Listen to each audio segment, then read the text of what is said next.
I was fresh out of college, ambitious, hardworking, and in debt. I applied for hundreds of jobs and attended dozens of interviews, all while working the night shift at a 24-hour convenience store. But I just kept hitting the brick wall of not having the right experience. It was so frustrating.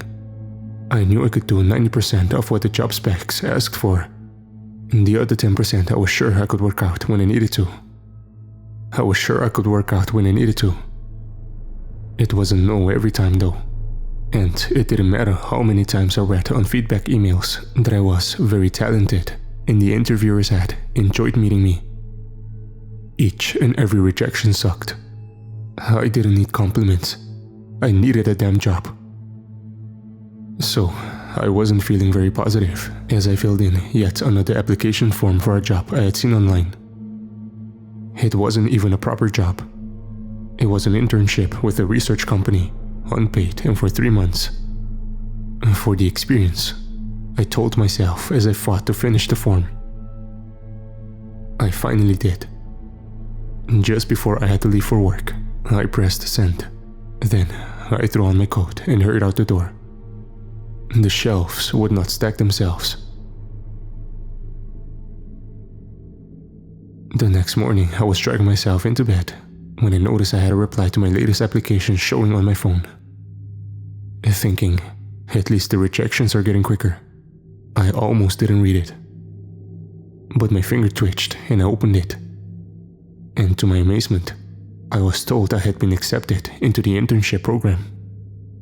All I needed to do was read and accept the terms and conditions. But who does that, right?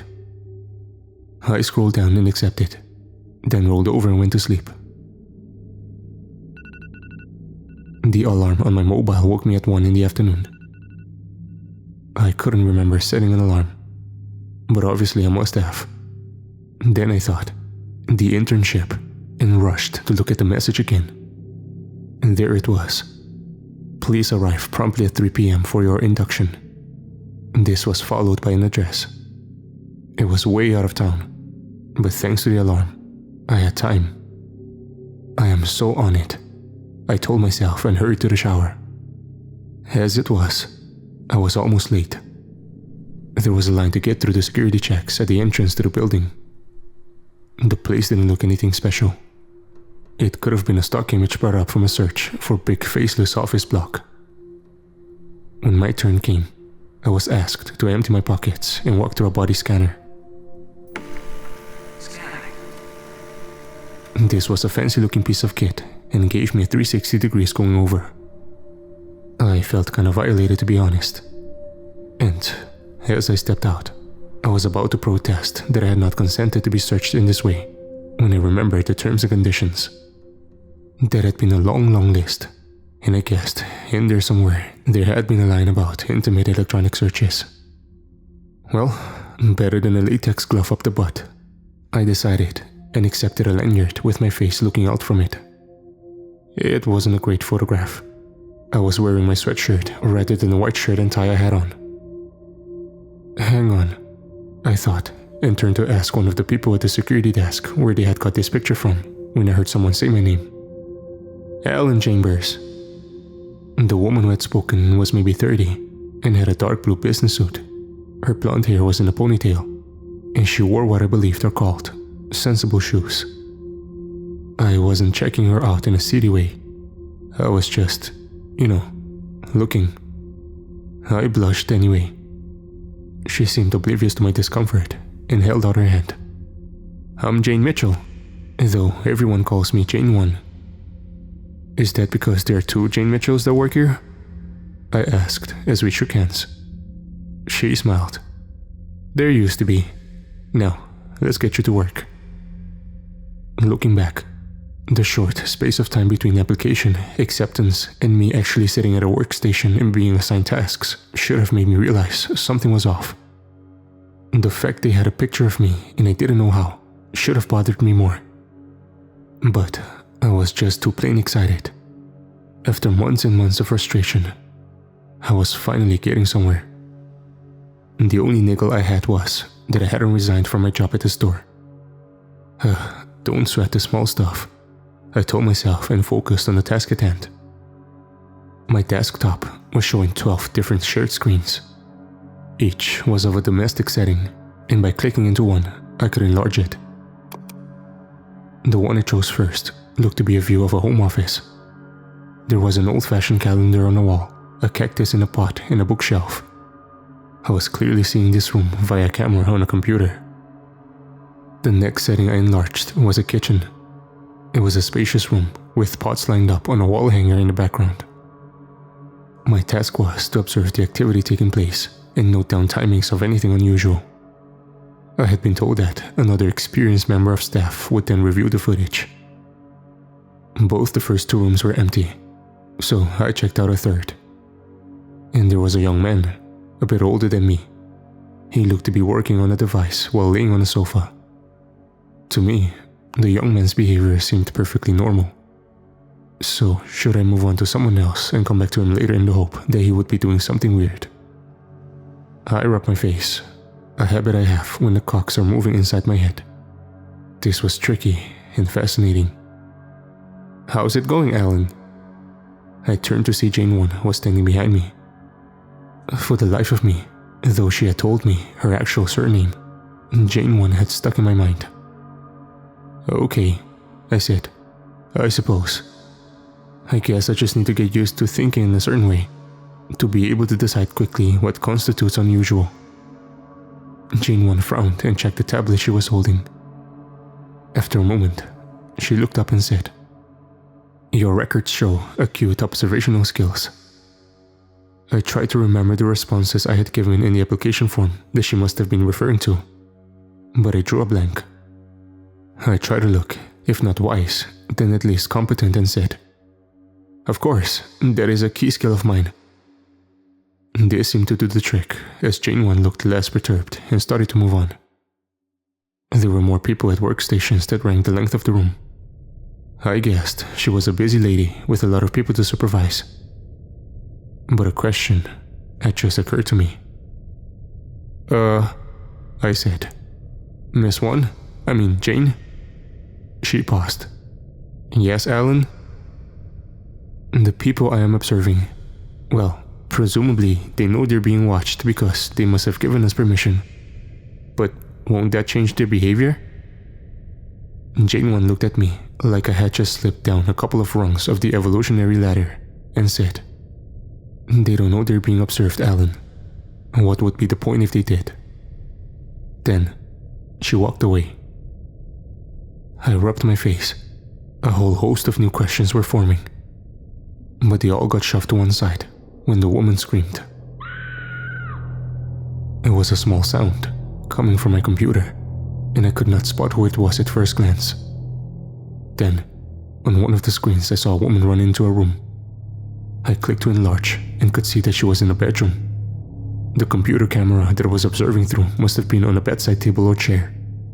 Either way, I had a clear view as the man walked into the room. He was breathing heavily as he approached the woman. She backed away from him, but there was no place to go. And then he hit her, and he kept hitting her. I took out my phone to dial 911, but realized I had no idea where this appalling assault was taking place. I stood up, looked around the other workstations. Would anyone else know? I doubted it, but I knew who probably would. "Jane!" I shouted. "Get Jane 1!" I don't know if someone called for her, or she heard me herself, but a minute later, she made her way over to me. I felt sick at what I had seen and struggled to get my words out. A woman has been attacked. I saw everything. We need to tell the police and give them the details." On the screen, the woman was alone again. She lay on the floor not moving. I did not know if she was still breathing. Jane did not interrupt me, did not ask any questions. I don't think she even glanced at the screen. When she spoke, it was in a calm voice. "Sit down, Alan. Your job is to observe and pass your contribution on to the next stage in the system." "We have to help," I gasped. "The system will help. I believe that, because I trust the system. Do you, Alan? Yes, I replied, but she talked over me. Good. Now please, go back to work. The rest of that first day passed in a blur. I felt disoriented and confused. I tried to concentrate on what I was seeing on the screens, but I could not stop thinking about the woman who had been attacked. Even though, shortly after Jane had finished speaking to me, I watched as police or paramedics, I'm not sure, as I did not recognize their uniforms, arrived and began to tend to the woman before taking her away on a stretcher.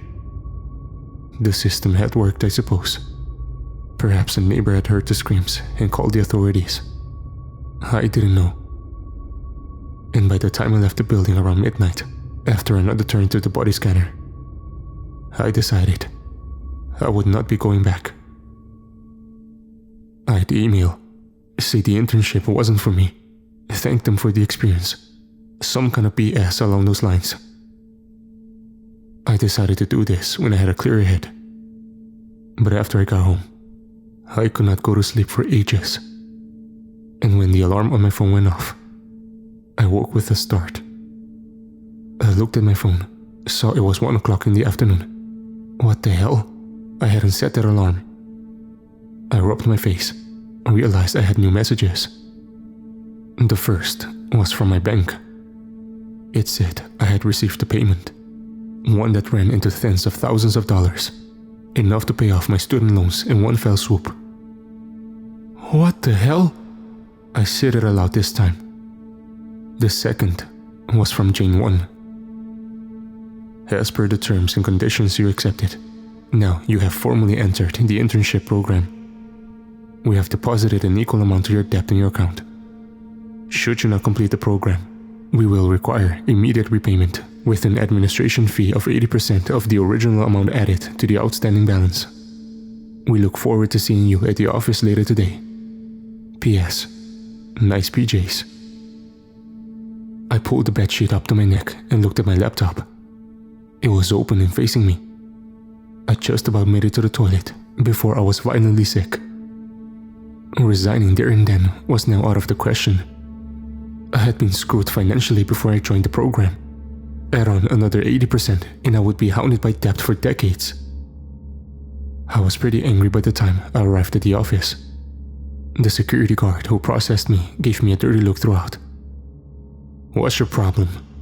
I snapped as I stepped out of the body scanner. "Just concerned about your heart rate and temperature. They've been going through the roof for the last 2 hours," he replied. "How?" I began, but had no need to ask the question as it dawned on me. Like a lot of people, I had an app on my phone which registered how many steps I took a day. That, and clearly much more. I went to the restroom, turned my phone off, and decided to take the battery out as well. Swearing under my breath, I went to have things out with Jane 1. I had a growing list, with spying on me at the top. A man I had never seen before was waiting for me outside the restroom door. He held his hand out, displayed all the signs of a very good dental plan and said, "Hi Alan, I'm Tony. I'm your supervisor for the day." "Jane," I began. "I want to speak to Jane is first floor. Today, you'll be working with me in the basement. If you'd like to come with me." He swept his hands in the direction of the lift.